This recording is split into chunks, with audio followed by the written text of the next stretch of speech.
एक मोठी ब्रेकिंग बातमी समोर येते। हुसेन दलवाई यांचा खळबळजनक दावा आता समोर आलाय। देवेंद्र फडणवीसांची नजर खरं तर शिंदेंच्या आमदारांवर असल्याचा दावा त्यांनी केलाय।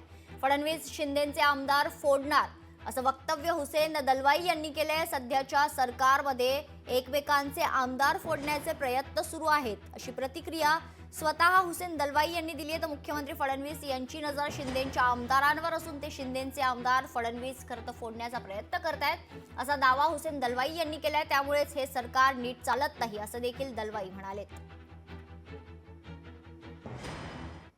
एकंदरीत सरकार धड काय चाललेलं नाही। आपसात तिघांच्या मारामारी चाललेले आहेत, एकमेकांचे आमदार फोडण्याचं काम चाललेलं आहे आणि शिंदे तर फार हैराण आहेत।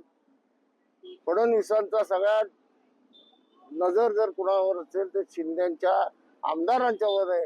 त्यांचे आमदार फोडण्याचा मोठ्या प्रमाणात प्रयत्न चालले आहेत। त्यामुळे हे सरकार नीट काय चालत नाही। लोकशाही मराठी ऐका, पहा, जागरूक रहा।